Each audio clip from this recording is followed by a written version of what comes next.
कामकाजामध्ये उजवा डावा सत्ताधारी विरोधी पक्ष न पाहता या महाराष्ट्रातील जनतेला न्याय देण्याची भूमिका म्हणून सभापती आणि पीठासीन अधिकारी म्हणून मी पाहिजे आणि लोकशाहीमध्ये विधिमंडळाचं कामकाज अधिकाधिक वृद्धिंगत आणि दृढ होण्याच्या दृष्टिकोनातून मी पाहिजे. अजित पवार यावेळी आता असं बोलले हसत खेळत की मी नाही आलो तरी पण तुम्ही आलात आणि माझ्या वरच्या पोझिशनला आलात. काय अजित पवारांना उत्तर आहे? राग रोग सगळं संपलंय आता.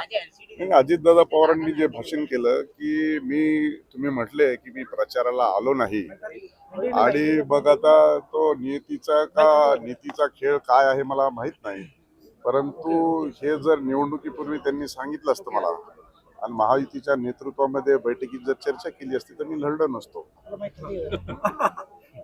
त्यांना जर असंच करायचं होतं त्यामुळे एक वेळा दोन वेळा त्यांनी स्वतःहून असं बोलणं आता योग्य आहे की नाही योग्य, मी ज्या पदावर बसलेलो आहे, परंतु मला असं वाटतं की पुन्हा पुन्हा ती चर्चा करणं योग्य होणार नाही. मला सर्वोच्च पदावरती सत्ताधारी पक्षाने बसवलेलं आहे.